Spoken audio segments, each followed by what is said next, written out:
So this is actually round 2 of filming this video, and if you're here from Instagram, apologies that this has taken me so long, but one of my most asked questions is always how I got started vlogging and what tips I have for people that are just getting started.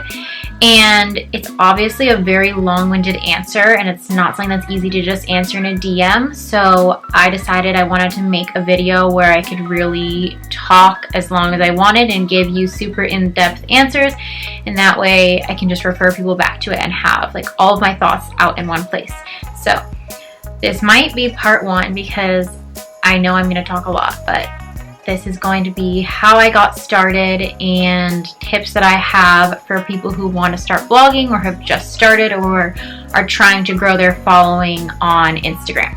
So I had a friend who was vlogging. She had been doing it for a few years and she had a small following, and I started helping her because I had free time, I had days off from my job, and I also just really wanted to help her because she was trying to make it her full-time job. I started helping her take photos, I started helping her manage the business end of things, and I was kind of like her assistant slash manager, even though I had no business like doing that. I didn't know what I was doing being a manager, but I was helping her for a while, and finally she suggested that I just do it on my own. I was really uncomfortable, I think like a lot of people are in the beginning, with like putting myself out on the internet, taking photos. It's extremely difficult to just post photos of yourself when you don't know how to pose and what you like and how to do your makeup and all that stuff that helps with taking a good photo. So she just kind of pushed me into it, and I was super uncomfortable in the beginning, but I always had a passion for fashion. That sounds so cheesy. I was passionate about that. That was what my previous job was, and I've always loved beauty and hair and giving advice, and I've always loved sharing things that I'm obsessed with and pushing them on other people. So once it started working and I started slowly growing, I was hooked and I was totally over the uncomfortable parts of it. I got is how to start a blog, like an actual website, and I highly suggest having this and not relying solely on Instagram. But there are people who only have Instagram, or they focus on other platforms like YouTube and whatever, so you don't have to have a blog. But I think that if you enjoy writing and you have like longer form content that you want to share with people, that's a really good place to do it, because you own your website, you don't own your Instagram, and it could disappear technically. So my blog is via wordpress.org. It gets confusing because there's wordpress.com and wordpress.org, and they are not the same, but mine is via wordpress.org. I do find it to be a very confusing platform if you don't have any experience with like websites, but I have been able to figure it out on my own by Googling things and just the internet and YouTube. So it's totally possible. The reason I went with that is because I've been told it's way easier to customize as opposed to some other websites like Wix or Squarespace, which are more user-friendly, but down the line, if you want to have like a more robust professional website, it might be harder to do customizations on them. So that's just what I got started with. But I honestly, if you have anyone around you that can give you tips, or anyone that's built a website before, lean on them. But otherwise, Google and YouTube are your best friends, and you can do it too. There is no right or wrong way to do it. Just start posting. I can't remember if this is another question down the line, but as far as making a new account or building on the one you already have that's your personal account, I just stuck with my personal because I already had like 2,000 followers.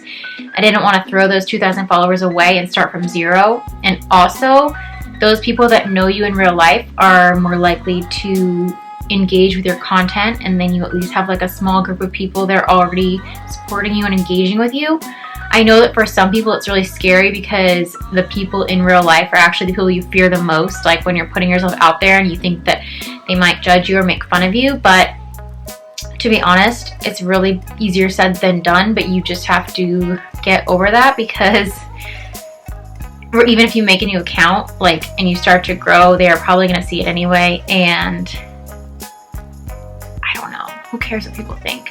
They're going to be coming back at you when your account grows, asking you to be your friend and to get a drink and tips on how you grew your account. Like, that's exactly what happened to me. All the people that I thought were judging me are now reaching out to me, asking me for something, or just like wanting to connect, and it feels very good. But it was also very nerve-wracking when I was just starting.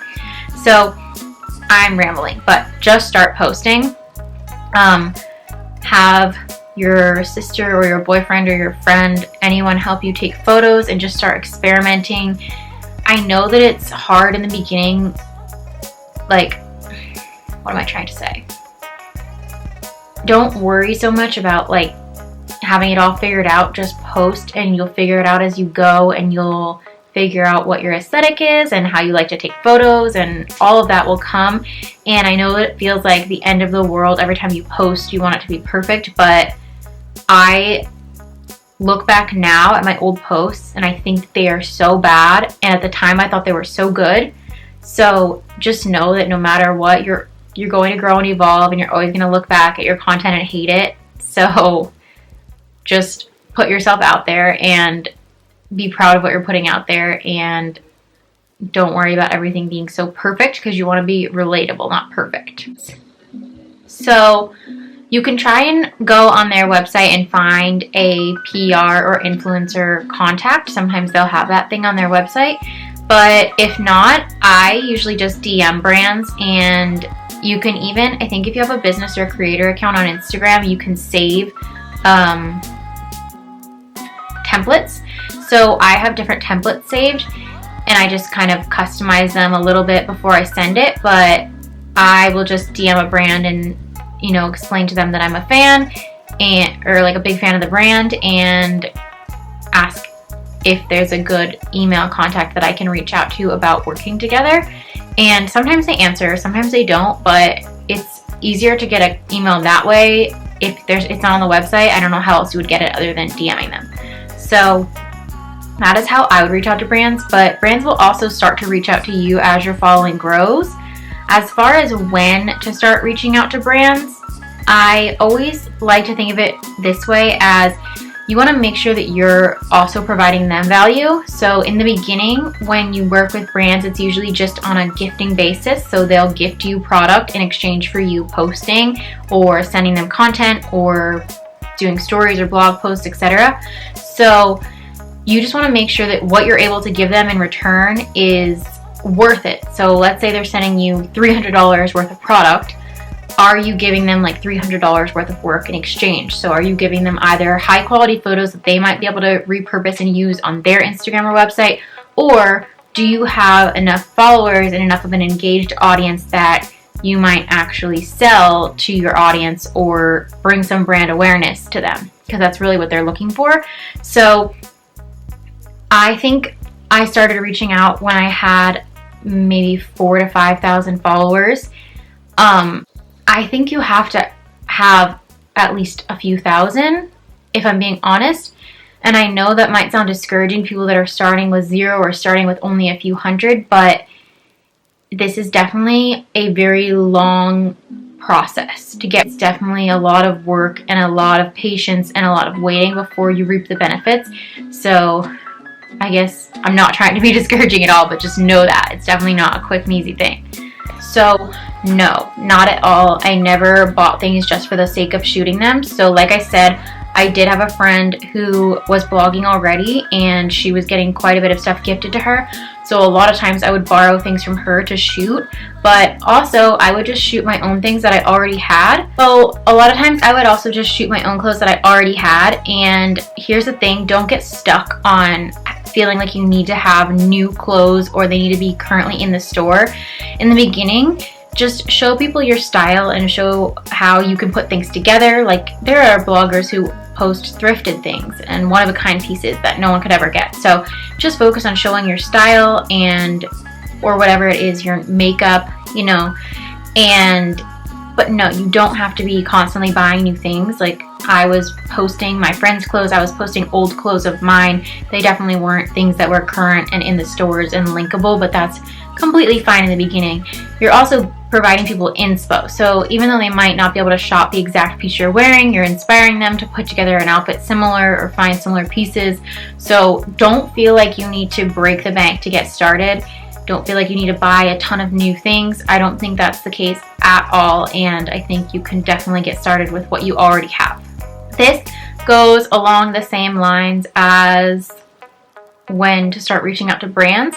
You want to make sure that you're able to provide value in return. So for me, I personally didn't start charging, and I say charging, I say that very lightly because in the beginning I tried to charge, but most brands will still just try to give you gifting in exchange. That's just unfortunately how this industry is. You kind of have to like pay your dues before you really start to make money. But I started trying to charge when I had 10,000 followers. And at that point, my rate that I would ask for was $100. So a good rule of thumb is you can charge $100 per 10,000 followers you have. So if you have 5,000 followers, $50. If you have 10,000 followers, $100. You have 15,000 followers, $150, etc. And then there are different factors that affect that. Like if you have really good engagement, you can go up. You know, maybe it's holiday season or Coachella, you can go up a little bit. There's all different things. If you know that your sales are extremely high and you can prove that, you can go up. But that's a good like baseline. Not to say that you will always get that. Not to say that every brand will agree with that, but that's a good baseline to create a rate with.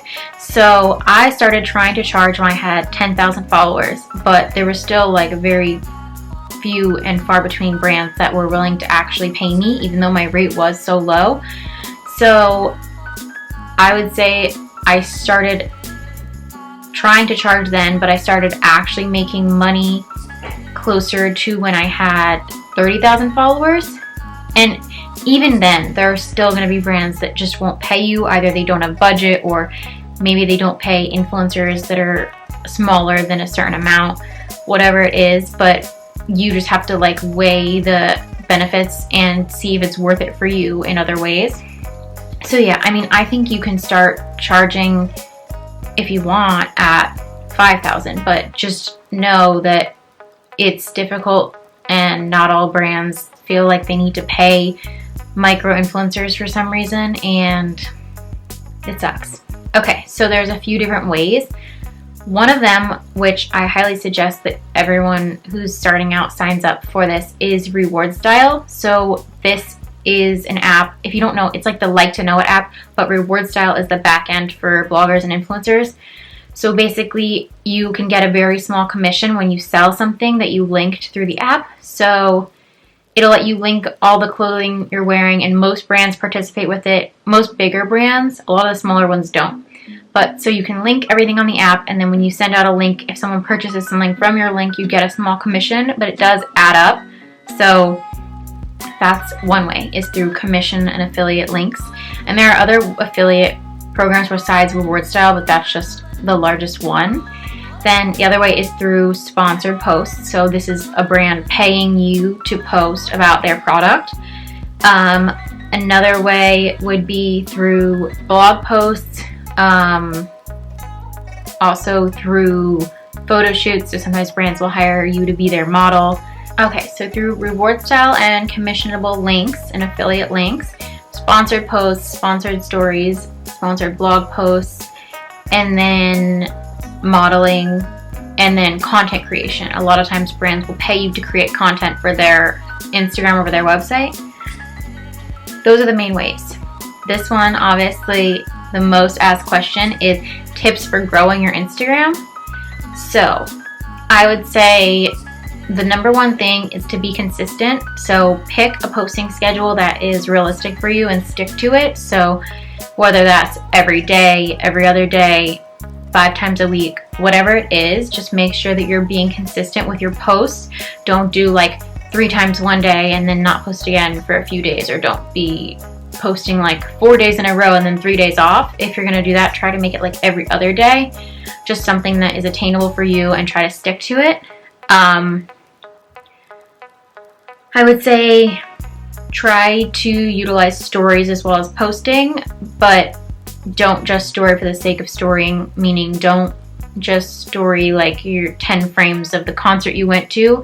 Try to story things that are relevant or interesting, things that you are knowledgeable on or can share about, or that might be helpful for other people, or just things that will allow people to get to know you better. You definitely want to show your personality, because there are tons of girls on Instagram that are just cute and have good style and do their makeup well, etc. But you need something for people to latch onto. So you really want to try to show your personality or show different things about yourself that will make you more memorable, if that's a word. I don't think that's a word. The other thing is, I'm not going to say pick a niche, because especially in the beginning, I think it can be kind of hard to figure out what exactly direction you're going. But try to stay true to yourself. Don't just make your aesthetic a certain way or dress a certain way because you think other people are doing that and that's what you should do. It's like actually the complete opposite. You don't want to blend in with everyone else. So stick to what you know. You know, if you're really good at makeup, then talk about makeup. If you're really good at cooking, then post about cooking. If you're into like health and fitness, then talk about that and share workouts and share wellness things. And if you're into fashion, share that. But just try to share things that you are actually passionate about and that you're actually knowledgeable about, and just try to always provide value with your posts. So don't post just for the sake of posting. Try to help or inform or make your community laugh. Like, you always want to be providing some type of value.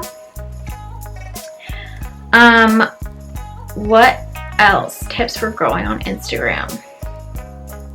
Convert to a business or creator account right away, because you want to be able to see your analytics, and that will help you to know that, like, to know what's working, what isn't, kind of. You want to look at what times of day your audience is most active, and then try to post your feed posts at those times of day so that you have the chance of more people seeing it and engaging with it. Engage with other people. So engage with other creators that are the same size as you. I'm not saying don't engage with larger creators, but the bigger you are, the more followers you have, the longer your list of notifications is on your phone, and things get lost in there. So if you're like constantly commenting on someone's post who has hundreds and hundreds of thousands of followers, they might not see it. But if you're commenting on someone's post who has like 10,000 followers, they're probably going to see it. They're probably going to comment back. They're going to start to recognize your name. They might go check out your account, etc. So just try to engage with other creators that are like-minded, trying to do the same thing. And I feel like you'll start to see like more people discover you that way. I don't recommend doing any of those engagement pods because, one, they are technically against Instagram's terms of service, and you just don't really want to do anything to piss off Instagram.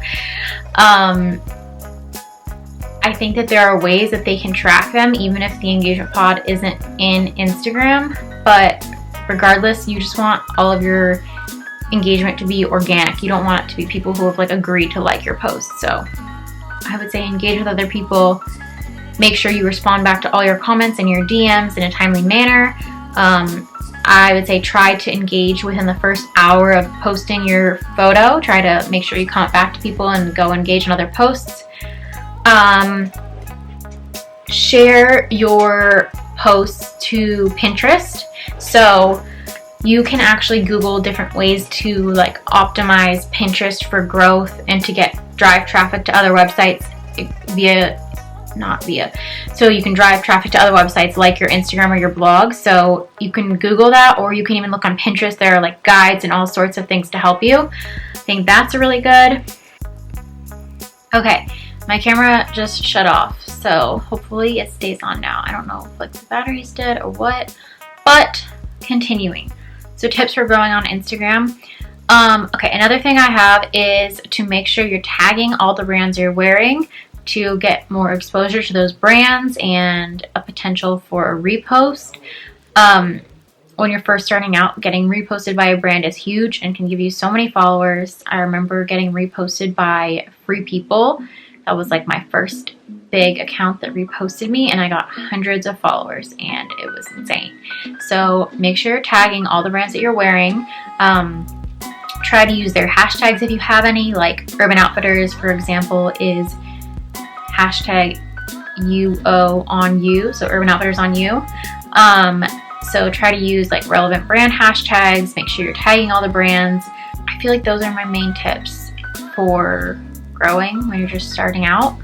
This one can be hard. It took me a long time. I look back at my old content and I hate it. I hate where I shot, like I hate how I cropped the photo, I hate how I edited the photo. So I feel like this one is just trial and error.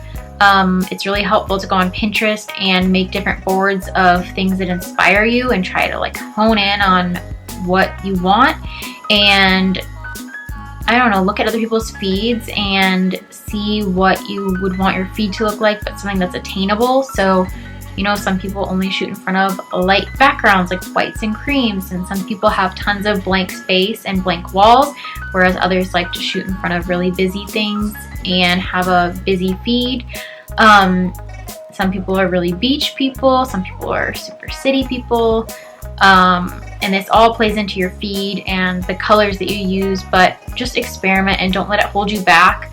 I will say that it was always the hardest for me to shoot when I was getting caught up in like my aesthetic and what it might look like on my feed, and like, oh my god, I need to have this color or I can't shoot in front of that. And so just experiment with it, and definitely use an app to plan out your feed and to have it looking all cohesive if that's something that you care about. But yeah, Instagram, do some research, make a mood board, and just have fun with it and experiment, and it'll come over time. It's not something that you can always hone in on right away. This, I feel like I've kind of touched on already, but I would say just try to share things that you are knowledgeable on, passionate about, that you can offer something to your audience. So, I don't know, take a step back and ask yourself, like, what made you want to get started? Is it that you feel like you can really share, like, how you put together outfits? Is it beauty?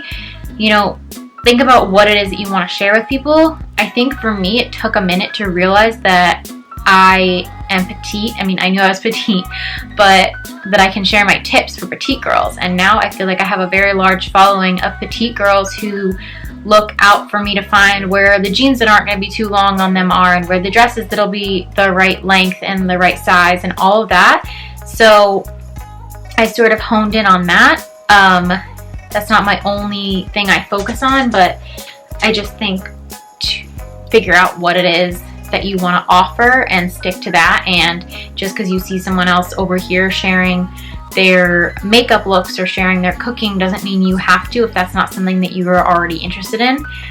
Again, I feel like I've kind of touched on this. I don't think that you need to necessarily like be so different in order to stand out from everyone else. Like, don't go out of your way to do something just to be different and to stand out. If you are someone who typically, you know, wears more unique outfits or does the odd thing out, then of course keep that up. But if you're someone that does the same things as the rest of us basic bees, and I don't mean that as an insult, I'm calling myself basic, then don't try to change that just to stand out. I think a way you can really stand out is by showcasing your personality and letting that shine through. I feel like when I'm following all these girls, like if there's someone I'm attached to and they story all day long and I know about their life, not their wife, but you know what I mean? If I know about their life and their boyfriend and that they just moved to a new apartment and their struggle with acne or that they're vegan, like whatever it is, if I know these things about them that I can kind of like attach to them as a person, I am way more likely to keep following them as opposed to the person who I know nothing about besides that she's beautiful and takes beautiful photos. And I just think every once in a while I go through my followers and unfollow people who are no longer inspiring me and whatnot. And if I'm following someone who maybe like their aesthetic has changed, I'm not as into it anymore, but I've been following along with their dog and their kid and whatever, like that usually keeps me following. And the other thing is that helps me remember people. So if someone is sharing about their life and I can put personality and a face and a name together, you know, someone might be like, oh, did you see that so-and-so did this? And sometimes I'm like, no, who's that? I don't even know if I follow her.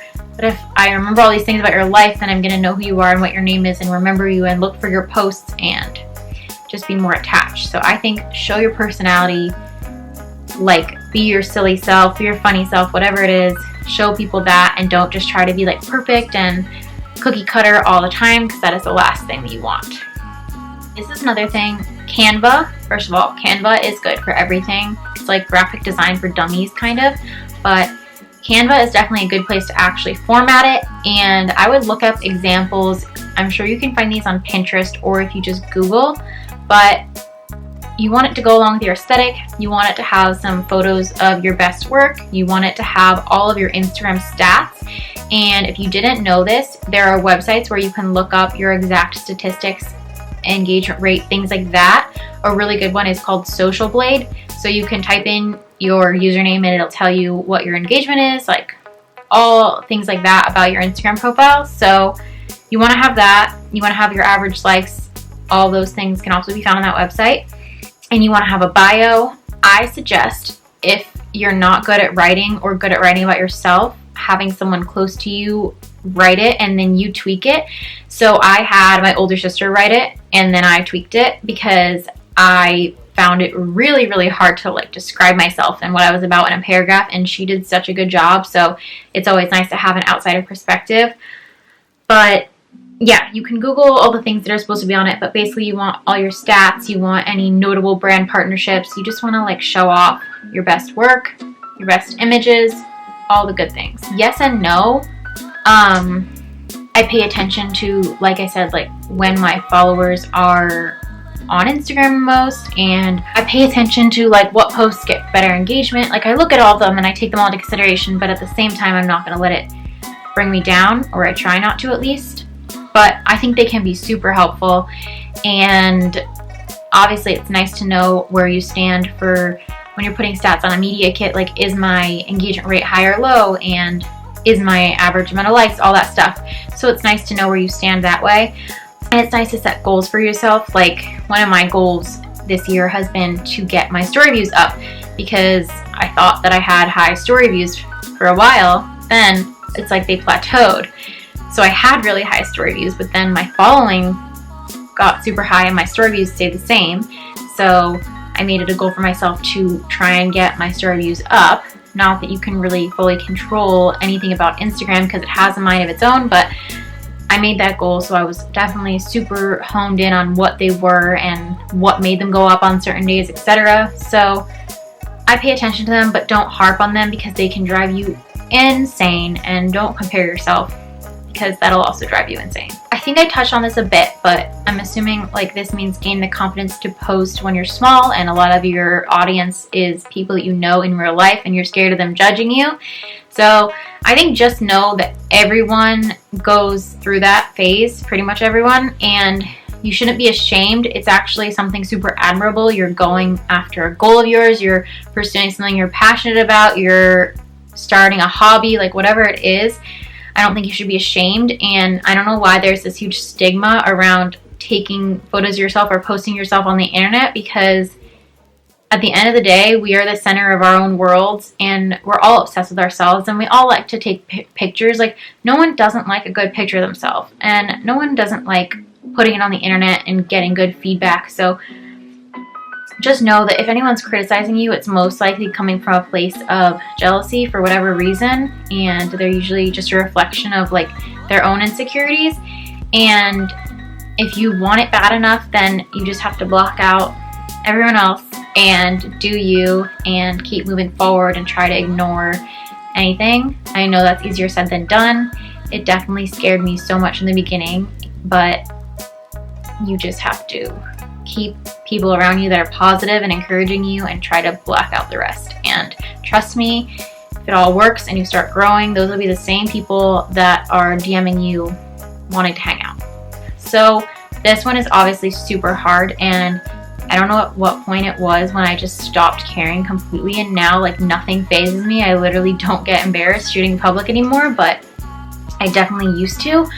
So I don't know, this one is honestly like practice and time. Like there's no quick fix, but it's the same thing. You have to realize that you are you're pursuing a hobby or a passion, and you shouldn't be ashamed about that. As long as you're not like interrupting people using a flash or like asking them to move, then you're not really doing anything wrong.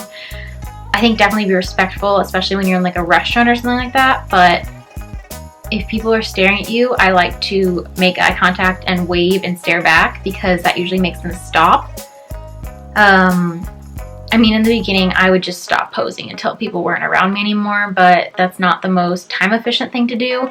So I think just know that it gets better. I promise you, it will not always feel so hard and embarrassing. I feel like that's one I get a lot. And the answer to this is just, if you want it bad enough, you will make it work. So batch your content. So shoot on the weekends on Friday and Saturday, and shoot enough content that you have something to post throughout the week.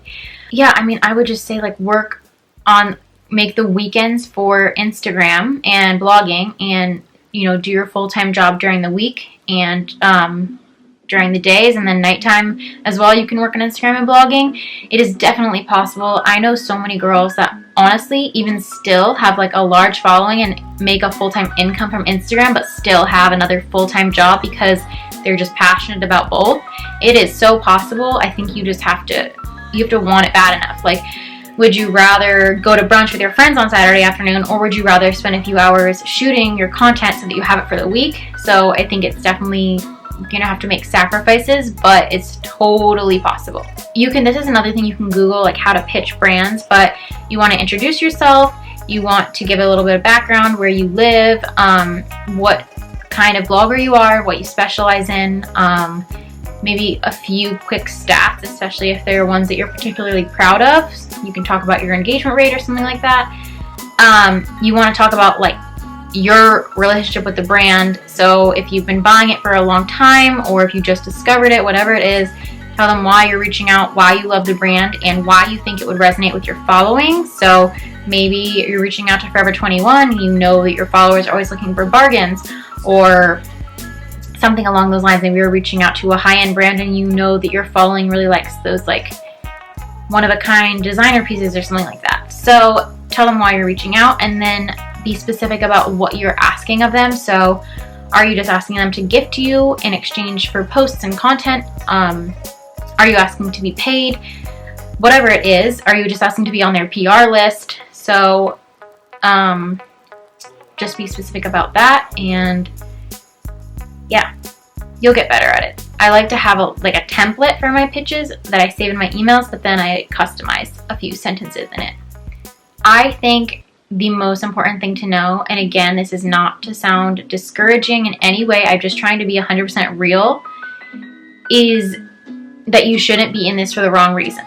And now I feel like I sound like I'm on The Bachelor, but I really think this is the most important thing. I get all sorts of messages from girls, and sometimes it'll be like, how can I get free things sent to me from brands? And so if you're only in it because you see all the free things that get sent and you want that, then I don't think it's going to work out long term. Or if you think that it's like a super easy job, or you just see rich bloggers, like, I just think be in it for the right reasons. Be in it because you have something that you're passionate about that you want to share, and you feel like you could add value to people's lives. I think if you're just in it for the money, or because you think it's an easy job, or for all the free things, then it's really not going to work out long term. First of all, this is far from easy. I feel like I work way, way, way more hours than a typical 9-to-5 job. Like, I definitely don't work 40 hours a week. I usually work 7 days a week. I work way more than 8 hours a day. I can never shut it off. And that's not to say that every blogger is the same. Like, there are people who are way better at work-life balance than I am, but it takes a ton of hard work and dedication. It takes a really long time to grow your Instagram account organically, and to have good engagement, and to connect with your audience and have them like trust you and go to you. There's definitely tons of ups and downs. It's kind of like uncharted territory. You know, we're doing a job that didn't exist 10 years ago. So everything is new. There's no road path. There's no one giving you promotions and telling you what you need to do to get to the next step. It's hard to be your own boss and to work from home and to keep yourself motivated and not compare yourself and get discouraged. So basically just make sure you're in it for the right reasons, because if you think it's just like a quick, easy thing and you want the clout, or you just want to be famous, like, I honestly don't think it's going to work out for you long term. So I would say most important thing to know is that you really want to do this for the right reasons, because you have something to share, you have knowledge to share, you feel like you can make people laugh, you feel like you can teach people something, whatever it is. Just don't be in it for free stuff and money and because you think it's easy. So this just started happening organically for me. I would say in the beginning, I did have a lot of friends who were bloggers, so I would go to events as their plus one. That's totally not possible for everyone. Another thing to note is that I feel like events really only happen in major cities, so if you don't live in a major city, then brands probably aren't going to have you on like their event invite list because they don't think you're able to attend. So if you do live like if you lived outside of LA, for example, and you were willing to drive in for events, I would just tell people that you lived in LA. I would put in your bio LA just to kind of get on brands' radar. I think I started getting invites when I had around 10,000 followers, and just like slowly PR companies and brands will just start to reach out to you. But if you do know of an event happening, you could always reach out to the brand and ask if they have any room on the guest list. If you do have any friends in the industry, you can always ask to be their plus one. Yeah, it'll just happen naturally. Don't stress about it. So always try to be obviously super professional and upfront. So one thing I think that can get people in trouble is a lot of, and this is on the brand's fault as well for not communicating better, but sometimes brands send you free things and you don't ever talk about it, but they just assume that you're going to do a post in exchange. So I think you need to be really upfront about that kind of thing. If a brand is just gifting you, you need to talk about upfront whether you're doing a post in exchange, stories in exchange, none of the above, like sending them a photo in exchange, whatever it is. I just think iron that all out ahead of time so that there's no sticky situations. And as far as like, I feel like there's a lot of brands that some girls will say like, I can't tell if this is legit or not.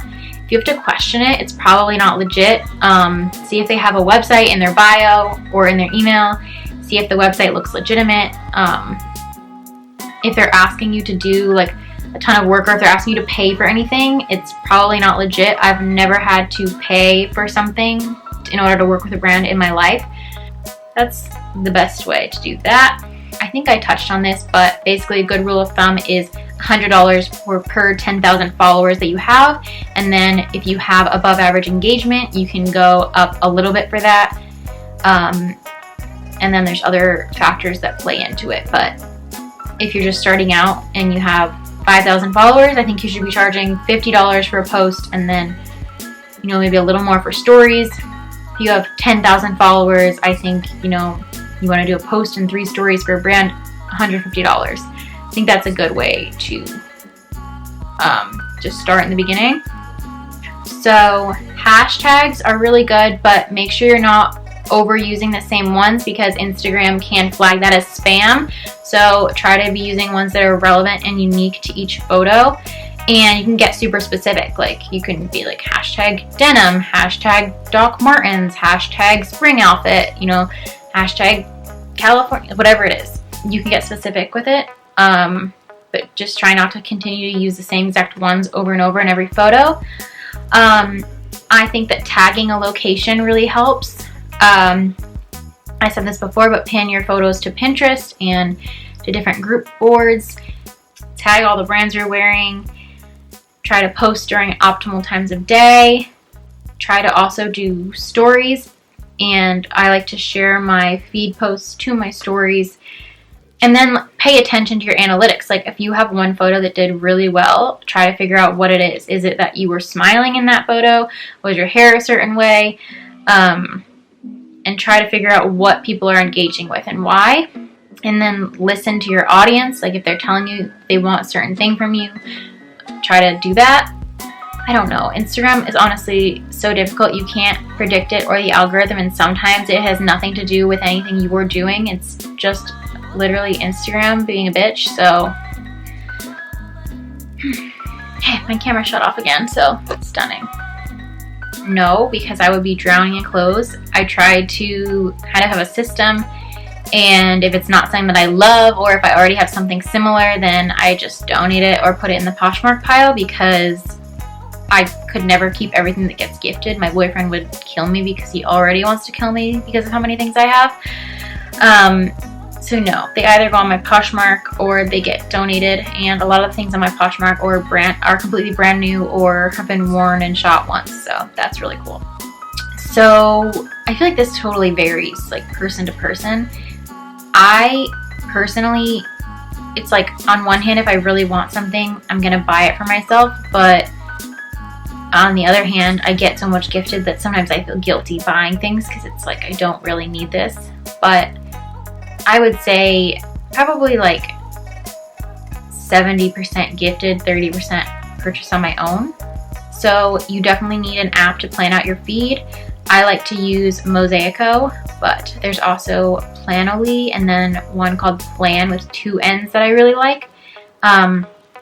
So after I shoot, I'll go through all my pictures and I'll select my favorites, and then I'll add my favorites to the app and kind of just move them around and see what works. You can always add in filler photos because those definitely help with having like an aesthetically pleasing feed. It depends how strict you want to be with it. Like some people only stick to certain color palettes, and some people have a very busy feed. Some people have a more minimal feed. So play around with it, and honestly, it's a struggle of mine because usually having a perfect feed means like posting less for me, like posting less and being super specific about what I am posting, and then I don't like how that makes me feel like when I'm just so obsessed with my feed. So I haven't had a feed that I'm obsessed with in a really long time, but I'd rather be posting, to be honest. So don't get so caught up in that. It can actually drive you insane. So the short answer to this is absolutely not. Basically, even though there are tons of people that still do it, there are very easy ways to find out. Brands have different like platforms and things like that will be able to spot fake followers super easily. There's all sorts of things that you wouldn't even think about, ways that you can tell. There's different apps, there's services that you can pay for that just kind of expose that kind of thing on the back end. So no, don't do it. I mean, there are definitely some brands that will fall for it and who will think that you're legitimate, but if you're really trying to make a long-term sustainable career out of this, then don't do it. It's not going to work. Like, the engagement will be real. People will be able to tell. Instagram is only getting smarter, and it might even hurt you, because if Instagram can tell that you're buying fake followers, likes, views, etc., it's going to hinder your account. They could completely delete your account and block it and ban you, or they could just choose to not show your content to any of your real followers. So I don't know, there's so many repercussions. I can spot when people have fake followers from a mile away, and I just don't think it's worth it. I've never done it, and I don't really respect people that do. I feel like it undermines those of us who have like worked hard for an organic following, and yeah, just don't do it. So I think I just have to let it roll off my shoulders. Luckily, I don't get much, but occasionally here or there's a comment that really strikes a chord with me. But the thing is, you can't please everyone. You will never be able to make everyone happy. And the other thing is, when people are criticizing you or bullying you or saying mean things to you, it's usually just a reflection of their own insecurities, and you have to remember that. So you just can't take it personally. Unless it's coming from someone that really knows you in real life, then I wouldn't think twice about it. Oh my god. My nail just bent in half. Quarantine is kicking my butt. My nails are so ugly. But last question is, how do I find blogger friends? And just DM girls that are like doing the same thing as you, that are trying to grow, that are on the same size, that live in your town, and ask them to go to coffee, ask them to shoot. That's how I met some of my best friends now. And honestly, it's so nice to have friends that doing the same thing as you, that you can shoot with, that you can like bounce ideas off of and ask for advice, and I highly recommend. So that's it. I literally am like so winded and thirsty because I feel like I've been talking for like 45 minutes straight, but I really hope this was helpful. I hope that I answered all of your questions, and if you guys have any follow-up questions, I will definitely do a part 2, but let me know if it was helpful, and let me know if there's any other blogging topics or just topics in general that you want me to cover, and I will talk to you guys next time. Thanks for watching.